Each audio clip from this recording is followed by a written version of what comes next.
C'est vrai que c'est une plénière très riche. Nous sommes là sur un panel de choix avec 6 intervenants. Et je vais commencer à ouvrir les débats. Je vous donnerai, monsieur le maire, le mot de la fin pour donner la vision très riche, très durable que le département des Bouches-du-Rhône entreprend avec l'Afrique et plus particulièrement avec le Kenya, où nous avons une coopération très active. Mais tout d'abord, je vais parler un peu du rôle des territoires dans l'innovation sociale et me tourner vers Lamia Ben Marlouf, donc qu'on ne présente plus, qui est la directrice du technoparc, du réseau de technoparc Maroc. Le technoparc est reconnu pour son soutien aux entrepreneurs à impact sur l'ensemble du territoire marocain, avec une attention particulière portée aux femmes entrepreneurs. Quel dispositif avez-vous mis en place pour les accompagner et quels enseignements peut-on en tirer pour inspirer les autres écosystèmes? Merci Samir pour l'invitation et je me réjouis d'être à Emerging Valley pour la 3e ou 4e fois, il me semble, accompagné de mes startups, mais aussi cette fois-ci accompagné par notre VC stratégique qui investit dans la tech, Madame Dounia Boumedi. Donc c'est toujours un plaisir pour nous de valoriser ce que fait le Maroc par rapport à l'innovation, à impact social, par rapport à ces startups.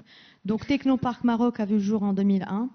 On va bientôt fêter notre quart de siècle et on est fiers d'avoir accompagné plus de 3000 startups depuis le démarrage. Et on est surtout très heureux d'avoir pu dupliquer ce modèle sur les territoires marocains, sur les régions, pour être plus inclusif et pour créer plus d'impact en termes d'utilisation des technologies, en termes de création d'emplois, mais surtout en termes de durabilité. Comment ces startups peuvent apporter des solutions technologiques innovantes pour performer les secteurs porteurs de chaque région.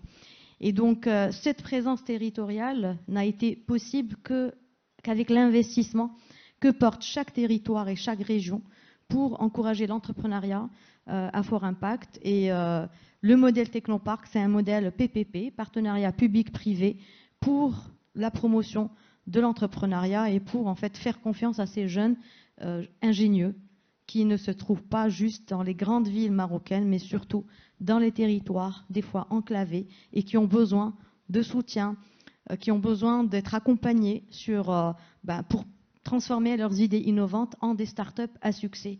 Et c'est ce qu'on a pu réussir aujourd'hui au Technoparc. C'est vraiment les accompagner de la phase early stage jusqu'à l'accélération à l'international. Et merci Samir, parce que depuis 2018, c'est un partenariat qui est fort, qui est durable. La preuve, c'est qu'on en est là aujourd'hui. Plusieurs startups ont bénéficié des services soft landing de Marseille Innovation. Plusieurs startups ont pu d'ailleurs s'exporter à Marseille et en Europe, plus généralement.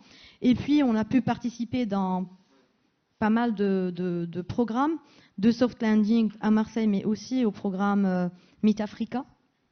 Et ça, on était très fiers parce qu'aujourd'hui, plusieurs startups de la diaspora ont pu rentrer au Maroc, s'installer dans les différents technoparcs de leur choix. Donc, il y a celles qui ont choisi Casablanca, Tanger, etc. Mais pour revenir à ta question, les femmes entrepreneurs, c'est vrai que j'ai démarré ma carrière au Technoparc en 2002, mais depuis que j'ai pris la direction générale en 2016, c'est une question qui m'a vraiment, que j'ai pris à cœur. Parce qu'au Maroc, nous avons beaucoup on a un bilan positif sur la représentativité des femmes, ou je vais dire des jeunes étudiantes en tout cas, dans les universités. On a 55% des lauréats dans les universités et dans les écoles d'ingénieurs qui sont des femmes. Ces jeunes étudiantes sont, dans la majorité des cas, dans les 10 premiers dans le classement chaque année. Nous avons un taux de femmes ingénieurs des plus élevés au monde. On est à 43%, ça c'est une étude de l'UNESCO 2021, donc c'est pas moi qui le dis, mais c'est une étude qui a été menée par l'UNESCO en 2021. En général, c'est le Maghreb, mais au Maroc, on a 43% de femmes ingénieurs.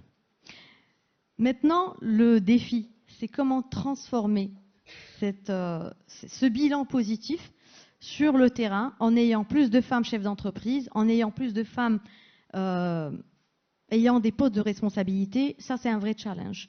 Comment on doit agir en tant qu'institution comme le Technoparc, mais comment aussi on doit s'appuyer sur les initiatives existantes. Et donc c'est là où on a beaucoup de partenaires internationaux comme Enabel, la GIZ, Visa International et d'autres institutions avec qui on collabore pour pousser ces femmes à entreprendre, pour pousser ces femmes à aller au-delà de leurs capacités, parce qu'on est souvent noyé par une culture patriarcale, une culture qui, qui sous-estime la capacité des femmes. Mais aujourd'hui, la population marocaine, elle est constituée de 51, quelque chose de femmes, et on se doit absolument de booster ces femmes et de leur permettre à contribuer à l'essor économique et social de notre pays. Donc je reviens au Technoparc. 2016, 8% des startups qu'on accompagne, donc on est à 500 startups aujourd'hui qu'on accompagne en permanence. 8% en 2016 étaient fondés par des femmes. Aujourd'hui, avec les efforts qu'on a accomplis, on n'est pas encore, on n'a pas encore atteint l'objectif escompté, mais là on est à 17%. Par contre, la communauté du Technoparc qui aujourd'hui qui compte 2500 collaborateurs et collaboratrices focus dans la tech, 40% sont des femmes. Donc là, il y a un vivier qu'on devrait transformer en des femmes chefs d'entreprise qui, elles, vont bien sûr créer des emplois. Tout à l'heure, Yves de Plug and Play a parlé que chaque start-up qui se crée immédiatement 10 emplois. Je corrobore ces données, parce que nous, en tout cas, au Technoparc, dès qu'une start-up se crée, immédiatement, c'est 4 à 5 emplois créés. Au bout de 2 ans, 3 ans, c'est 10, voire 15 emplois. Donc, c'est vraiment un vrai catalyseur pour l'impact économique et social dans chaque pays. Et puis, on est en Afrique. Tout à l'heure, on a dit, c'est le continent le plus jeune, le continent avec une multitude d'opportunités. Tous les secteurs sont porteurs. Et les startups ont tout vraiment le rôle à jouer dans l'émergence de ce continent qui est porté aussi par ces femmes. Tout à fait. Merci beaucoup. Je demande d'applaudir Lamia pour cette introduction très inspirante. Les femmes moteurs du dynamisme et de la croissance économique africaine, et pas que. Et justement, on va passer la parole à Chico. So I will switch to English. So you are a woman entrepreneur, but also a leader in Kenya in social entrepreneurship, which is the topic of this session, is how transform our African economies and also solve social problems in Europe using technology. So you are the CEO of Kala. Kala has developed many digital solutions like TIBA-Link to address structural challenges. How does integrating CSR into your projects maximize the impact on local communities and foster economic development in Kenya? Thank you very much. I do not speak French at all. I am sorry. Only bonjour. I'm going to remove this because I can hear myself. So that is a very good question. And yes, women run the world. I love what you said. But over and above that, there's a Japanese gentleman who lives in Egypt and invests in Africa. I love the way he put himself. He gave some very good numbers that the median age in Japan is 48.5 and the median age in Africa is 19.7. And what he did not mention is the median age in Africa is actually dropping. By 2025, it's estimated to be 17. And when you're thinking about this, you're thinking, it's Japan. But here in Europe, the median age is also going up. Maybe not in France, but your neighbors in Italy and in Germany, their median age is closer to 55 than ever. So what's the implication of all of this? The implication of this is that 1 of every 3 people of working age will be on the continent of Africa in the next 20 years. That's a good number to think about it. So when we think about entrepreneurship in Africa, we're not thinking about it as a CSR. We're thinking it as a consequential responsibility for each one of us to start investing on the African continent. There's a great book, it's called The Prosperity Paradox. It's out of Harvard, and it talks about market creating entrepreneurship and innovation. And these are innovations that allow you to be able to create infrastructure and structures around an enterprise. It's not just building a standalone enterprise, it's about building something that also has a catalytic effect on the market. So when you think about entrepreneurship on the African continent, we are readying the continent to be the world's workforce in 20 years. And how we're doing that is enabling to put the infrastructure that is needed for the African continent to actually be the world's workforce. Yeah. So when you think about, we are building fintech, and fintech, I love the lady who was talking about fintech in the morning. It's the low-hanging fruit. But if you talk to any fintech investor and entrepreneur in Africa, they will tell you they had to invest in training of agents, putting licenses in place, things that if I was sitting in San Francisco or in London or here, I'll just go get a few developers, put it out in Play Store, and it starts working. In Africa, I have to create all this other infrastructure to be able to do this. I'm happy my colleague, we're only 2 Kenyans, okay, only 3 Kenyans here today. We are going to correct that next year. And he does Fundi. And Fundi has had to build the infrastructure around creating employment opportunities for young people. It's very obvious. There is a two-sided marketplace. I need to connect young people to jobs. But before I can do that, I have to create like due diligence infrastructure. Will these person come and kill me? No. So I have to go through the police process and get that infrastructure put in place, due diligence. I have to do, make sure that they are trained. So I have to connect with people who do the training. He has to put all these things in place. So it's no longer about CSR. It's about putting the infrastructure in place to ensure that the world's workforce is getting ready for the world to actually work on it. That is my input on this one. Thank you. Thank you, Shiko. Yeah. Thank you. It's underground organic vision, how from the ground and organically we can change and challenge the status quo. And your neighbor, Ousmane, which I met in Paris, we are part of the same network, and I was inspired by your story, and I have decided to invite you after hearing your story, and because we wanted to make you prove that nothing is impossible, and your story is very inspiring. Your initiative, NASCO Feeding Minds, demonstrates how social and digital innovation can transform education in Africa. So you work with the bottom of the pyramid to train them to become entrepreneurs, to create jobs, to create their own jobs, and to get off precarity in Africa and create jobs in Africa. So how CSR approaches can be deployed to strengthen equity and territorial development at both local and international levels? Thank you very much, definitely. It's a huge honor for me. This is my first time being here in Marseille, and my first visit to Emerging Valley. I'm really, really proud to see such a wonderful environment where one of the most key strong point, what's lacked in Africa, is access to capital. And this wonderful environment, the main core is to coordinate the opportunities with the needs, which is access to capital from African young entrepreneurs.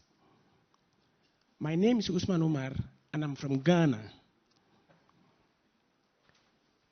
To be able to answer your question, first of all, allow me to tell you what really mean the initiative I funded and I lead currently. The name Feeding Minds tackles what really matters. If you want to help someone and invite him for food you are only helping him a single day. However, if you feed his mind, you are getting him the opportunity to live for more than 100 years. There have never been an empire on earth capable to be able to achieve progress without focusing on education. I call it feeding minds. I was so fortunate. I still consider myself the most luckiest man on earth. How many of you wake up this morning, look into the mirror, and acknowledged that you are the most luckiest people on this earth? How many of you? Generally, we don't recognize that. I was born in a small village in Africa. My father was a black magician, a shaman. My mother died during my giving birth to me. In my culture, the Wala tribe, when this happened, the child is condemned to death because they think that this child kills the mother. So imagine a baby capable to kill the mother without acknowledging the power of love. Imagine if this child became an adult. Automatically, I was supposed to be killed when I get born. My father protected me. Curiosity, something such a simple curiosity, pushed me out of my village at the age of 9. At the age of 12, 13 years, I felt in the hands of human traffickers. I walked 21,000 kilometers to cross more than 8 countries. I crossed the Sahara Desert by foot. He who was capable to urinate and drink it was the most fortunate. Out of the 46 people who started the journey to cross the Sahara Desert, after 3 weeks, only 6 survived. Not counting on the dead bodies we found on the way. Our destiny. Libya. After this terrible experience, I finally end up in Spain at the age of 17. It means it took me 5 years to cross from Ghana to Spain. Today, any of you here in this lab, with just a plane ticket, in less than 5 hours, you are in Africa. It took me 5 years. I don't know the Spanish, the French press and media, but I'm based in Spain. Just Google El País or La Vanguardia, the 2 main press in Spain. Last year, 6,618 dead bodies was found in the Mediterranean Sea. 6,618 dead bodies. We are here talking about the most asset of Africa is the youth. This morning, we saw how Mr. Sada was mentioning that. My sister just mentioned it. If the youth is the future of Africa, and every year we are losing 6,000 people of this, what exactly are we expecting? What are we looking at? Feeding minds, we focus on the source root of the problem. Not creating, not criticizing, but solution for the last 14 years, taking the responsibility that I am the minister of education of my community. I'm the Secretary General of my United Nations. We created NASCO Freedom to create computer schools so children can get access to education, opportunities, and more importantly, create prosperity at source. Today, after 14 years, more than 58 schools are having access to our computer schools. This year, 6,000 children without any government support. People like you realize that we need to focus on the real change, which is giving opportunities and creating prosperity at source. To make a long story short, I just invite you to acknowledge that talent has no color, neither gender. It's a matter of opportunities. At the age of 18 years, I was illiterate, sleeping on the streets of Barcelona. In only 6 years, I was able to learn Spanish, Catalan, read and write, because at the age of 8, in Ghana, I never went to school. At the age of 18, I started to read and write. And today, in only 6 years, I end up in University of Chemistry in Barcelona. I did my master's in the South, and currently I'm doing my second executive MBA in the top 5 universities in the world, ESA. And how many children every year in Ghana are you learning technology to create their own future in Ghana without having to live your experience, but to have their future in their country and create wealth in their country? How many children and students are you training every year? Currently, we have 58 schools that we've created for the last 14 years, and this is education year. We have 6,000 children divided into among the 58 different schools. And the most fascinating topic is the last part of the project. I don't believe in charity, but rather prosperity. So what we've done from those who have acquired knowledge from our schools, we've created a company, an impact company called NASCO Tech, code made in Africa. I repeat, code made in Africa. Talent has no color. It's a matter of opportunity. And today, currently, meanwhile we are here speaking, the first graduates, more than 30 of them are currently in NASCO Tech in Ghana, working as developers for different Spanish companies. And one of our main clients is a bank called Santander. Santander. We have developers in Ghana today working from Accra for Santander without going to the Mediterranean Sea, without jumping the bad wire to Europe. We love our countries. Thank you. So you can create solution in Ghana for the people of Ghana and stay in Ghana for your country and develop wealth for Africa and for Europe. And you're based now in Spain, you're a Spanish citizen, and I salute Maria from the municipality of Madrid. You have a very courageous Spanish entrepreneur with you now.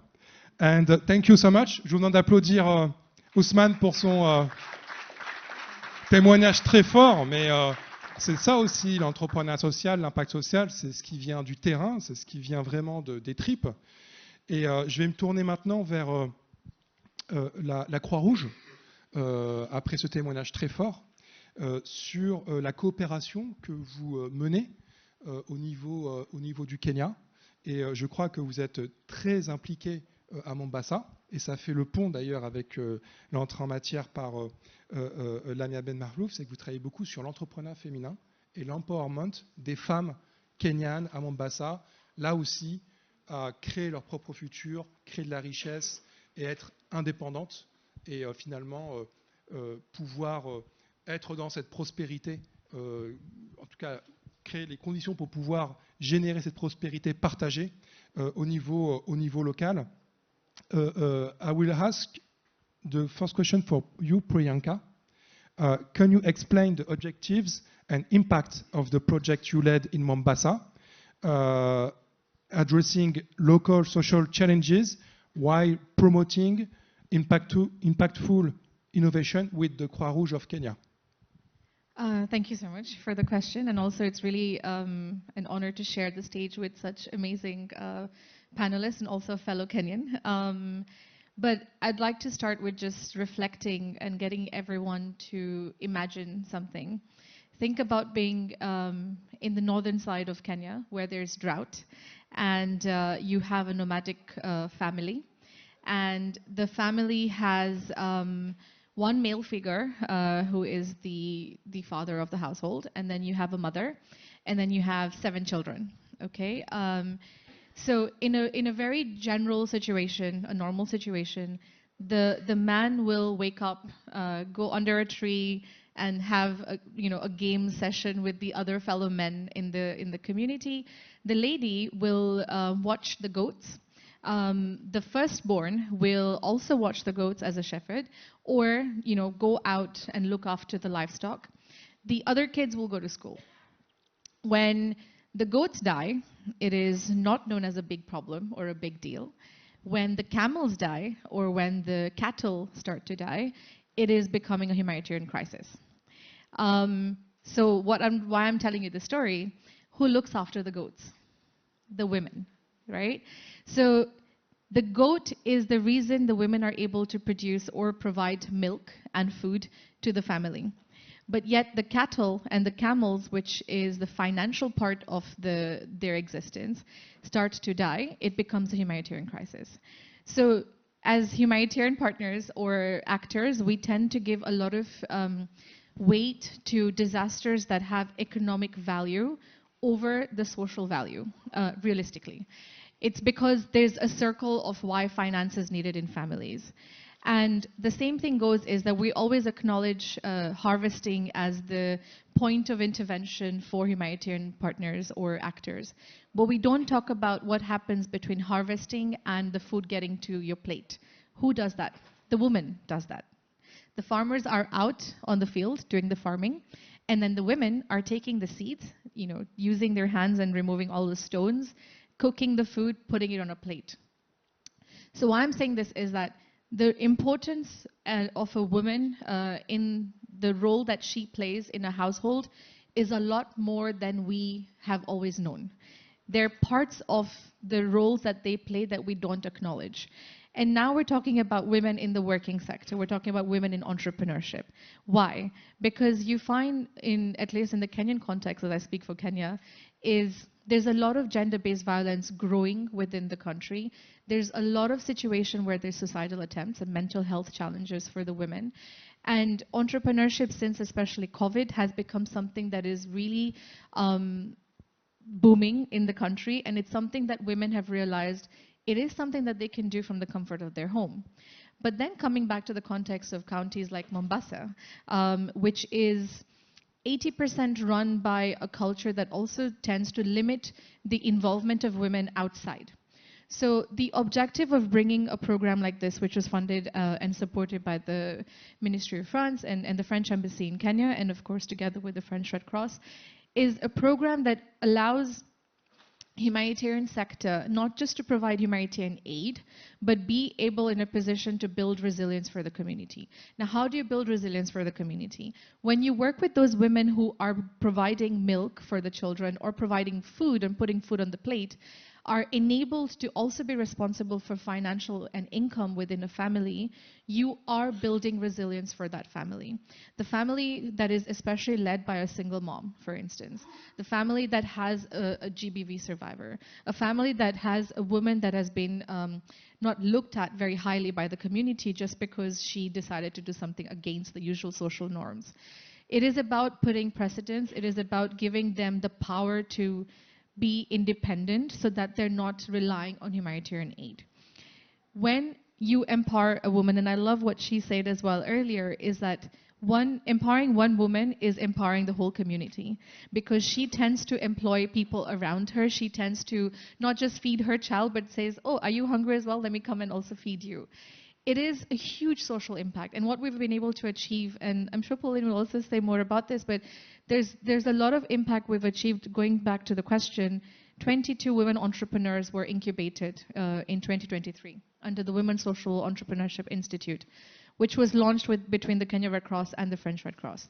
These 22 women, at the end of the incubation program, which lasted about 6 months, were able to increase their revenue by 75%.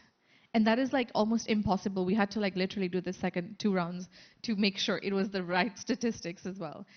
Those women, after 7 months of the program having completed, as of November this year, have been able to employ more than 40 individuals in their community.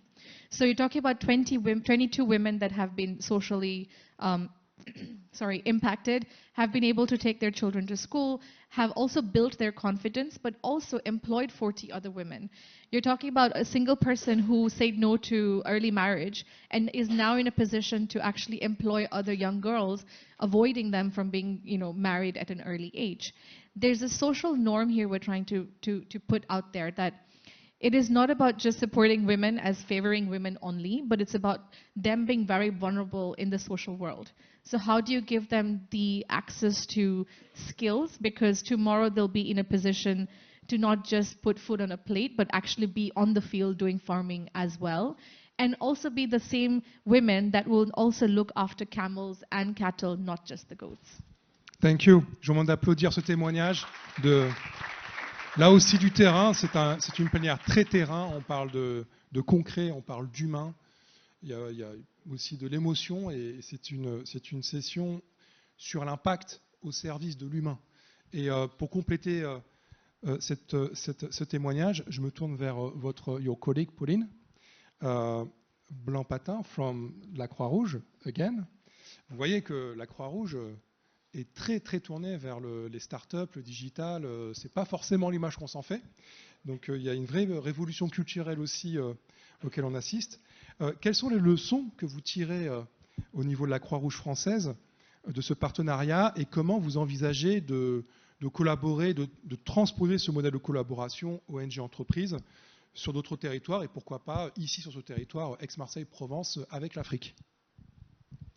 Merci Samir, nous sommes absolument ravis d'être partenaire d'Emerging Valley cette année, puisque effectivement la Croix-Rouge n'est pas forcément l'acteur que vous attendez dans ce genre d'événement, et on le sait, et c'est justement pour ça qu'on voulait aussi venir à votre rencontre. Vous connaissez sûrement davantage la Croix-Rouge pour son action de secourisme pendant les Jeux Olympiques, ou pour son action quand l'Ocean Viking est arrivé à Toulon et qu'elle a accueilli les réfugiés. Vous la voyez sûrement dans la rue lors des maraudes ou des distributions alimentaires. Et la Croix-Rouge, c'est aussi une démarche d'innovation sur le terrain, au quotidien. On a plus de 1200 points de contact avec le public partout en France. Donc on a des bénévoles qui sont vraiment en première ligne pour constater les besoins sociaux et tous les jours inventer des nouvelles solutions et innover sur le terrain. Et moi, en tant que directrice de l'innovation de la Croix-Rouge, j'ai 2 convictions. La première, c'est qu'effectivement, l'entrepreneuriat est une des compétences clés qu'il faut qu'on développe. C'est ce qui va permettre aux individus d'être plus résilients et de mieux faire face aux chocs et aux surprises de la vie. Et la deuxième, c'est qu'on a une chance incroyable, c'est qu'on fait partie d'un mouvement international de la Croix-Rouge et du Croissant-Rouge. Donc il y a 191 sociétés nationales dans 191 pays. Le Kenya en est un. Et donc j'ai la chance d'avoir des homologues et des collègues qui travaillent sur l'innovation dans tous ces pays. Et on est très heureux d'avoir pu tisser des relations, notamment avec la Croix-Rouge kenyane. On voit que cette collaboration autour du Women's Social Entrepreneurship Institute, elle a été extrêmement fructueuse des 2 côtés. On a vraiment construit cette collaboration ensemble. On est allé chercher les premiers financements ensemble. On a travaillé avec nos équipes à Mombasa pour construire le programme d'accompagnement. On a fait la mesure d'impact social ensemble, qui nous a permis de comprendre comment est-ce que ce programme, il avait vraiment changé la vie de ces 22 femmes, et comment est-ce qu'il allait avoir un impact sur la communauté dans son ensemble. Et aujourd'hui, on est en train de travailler sur la pérennisation du programme et la suite de son déploiement. Donc évidemment, notre souhait et notre enseignement, c'est que ce genre de collaboration, qui est vraiment comme une joint venture, ça fonctionne et ça apporte énormément des 2 côtés. La Croix-Rouge française a également énormément appris avec la Croix-Rouge kenyane. Donc on a vraiment le souhait de pérenniser ce dispositif. Pourquoi pas d'ouvrir d'autres antennes de cet entrepreneuriat, de ce centre d'appui à l'entrepreneuriat dans d'autres pays. Donc on est aussi ici pour explorer. On a un stand au Business Center, donc n'hésitez pas à venir nous voir pour explorer d'autres collaborations. Et on est aussi très attaché, comme tu l'as dit Samir, à la dimension publique-privée de cette initiative. On a des fondations privées, pas mal d'entreprises françaises qui sont aussi à bord de ce projet. Et c'est très important pour nous de pouvoir vraiment travailler de façon collaborative avec tous les acteurs sur ce projet. Merci beaucoup. Je vous demande d'applaudir Pauline pour ce regard croisé Europe-Afrique, finalement, sur la stratégie de la Croix-Rouge, la stratégie d'impact de la Croix-Rouge. On est pris par le temps, donc je me tourne directement vers notre élu, Monsieur Vincent GOYET, pour le mot de la fin, le mot de conclusion. Vous savez que le département des Bouches-du-Rhône a lui aussi pris sa part, notamment dans les Jeux Olympiques. Alors c'est un panel très kényan, comme vous pouvez le voir. Et si vous avez vu, comme moi, beaucoup d'athlètes kenyans qui ont pu brandir des médailles à ces Jeux Olympiques de Paris, il faut savoir qu'on y est pour quelque chose, parce que c'est ici qu'ils se sont entraînés, avec l'accueil bienveillant et l'accompagnement bienveillant des collectivités. Et je cite bien évidemment le Conseil départemental, mais vous pourrez en parler bien mieux que moi sur tout ce que vous avez déployé pour accueillir les athlètes kenyans. Et plus largement, je sais que vous revenez d'un déplacement du Kenya, et je pense que ce sera intéressant de voir comment vous voyez cette coopération, les projets qui sont en cours de maturation entre la Provence, les Jeux Olympiques, Miramas, qui a été le camp de base de l'équipe kenyane. Les athlètes kenyans se sont entraînés à Miramas sur des installations sportives d'extrêmement haut niveau. Et monsieur GOYET, à vous la parole pour nous faire partager un peu ce que vous ressentez et surtout le message que vous voulez porter vis-à-vis de nos participants. Alors, merci beaucoup Samir pour cet accueil et puis pour cette conduite de ce débat et de ces témoignages. J'ai bien compris qu'on était pressé par le temps, mais je vais néanmoins prendre quelques minutes. Vous pouvez le prendre. Parce que j'ai tellement de choses à dire. Alors, le département des Bouches-du-Rhône, c'est un petit peu comme la Croix-Rouge. On ne l'attend pas forcément sur des thématiques d'innovation. Et puis en fait, quand on creuse le sujet, très rapidement, l'innovation sociale, évidemment que ce sont des enjeux qui sont au cœur de l'action du département. Et au département des Bouches-du-Rhône, on a une présidente, Martine Vassal, on a une élue en charge, Sabine Bernasconi, en charge de l'insertion, qui ont souhaité, qui portent très fortement un programme départemental d'insertion et qui en fait est pensé comme un véritable service public de l'emploi et de l'insertion.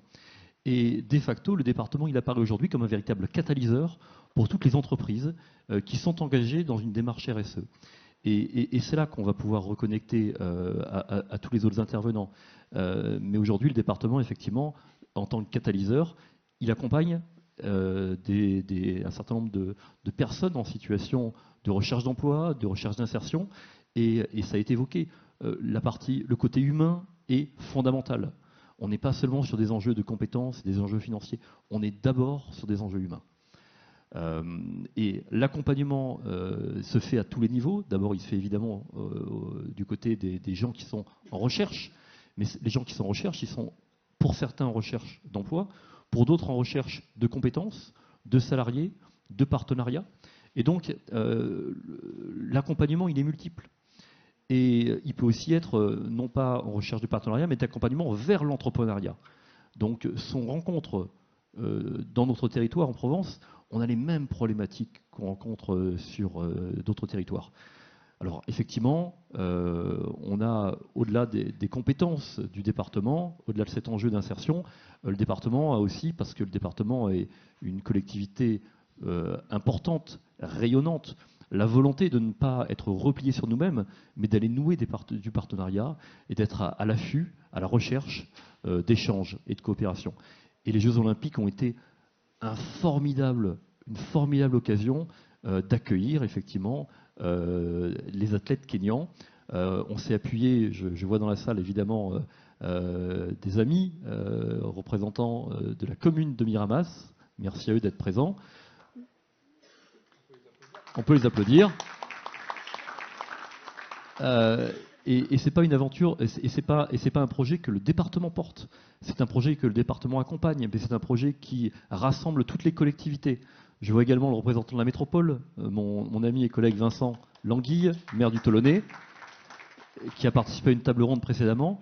Et c'est vrai que ce projet de mobilisation autour des Jeux Olympiques et autour des athlètes kényans, eh ben, il prend forme d'abord autour d'un équipement. On a la chance d'avoir à Miramas un formidable équipement, un formidable stadium qui est dédié à l'athlétisme.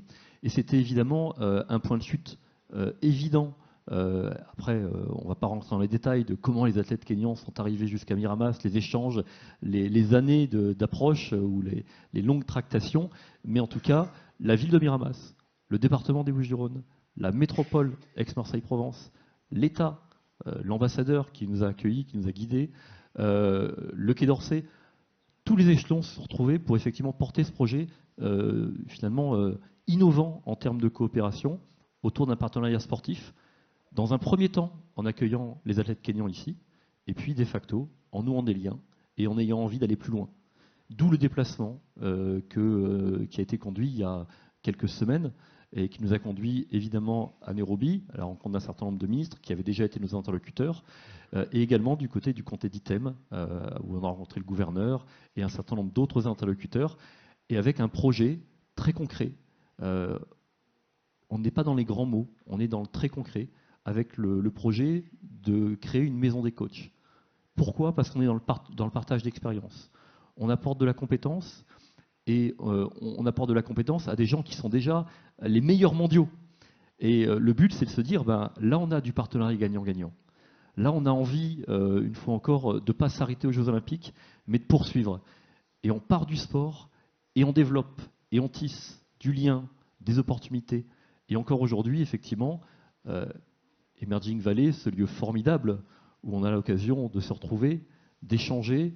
Le mot inspirant, je crois, a été prononcé à de nombreuses reprises aujourd'hui et encore autour de ce panel. Et moi, je retiens en particulier un mot qu'a dit Ousmane tout à l'heure. Il a dit « Je ne crois pas en la charité, je crois en la prospérité ». Et c'est exactement ça. On est tellement loin des clichés de ceux qui, ne connaissant rien aux relations internationales, rien à la coopération, rien à l'Afrique, s'imaginent qu'on est toujours dans des vieilles relations où on va apporter la charité. On est tellement loin de tout ça. Et c'est tellement formidable de vous entendre, de vous écouter et de voir toute cette énergie et ces projets prendre corps petit à petit. Donc, un grand merci à vous tous, un grand merci évidemment à Samir, à tous ces témoignages, à vous tous qui êtes présents aujourd'hui, parce qu'une fois encore, si vous êtes là, c'est parce que vous sentez qu'il se passe des choses. Et je crois qu'Emerging Valley est un lieu et un moment formidable pour que nous allions tous ensemble beaucoup plus loin. Voilà, voilà mon mot de la conclusion. Voilà, et on peut tous les applaudir.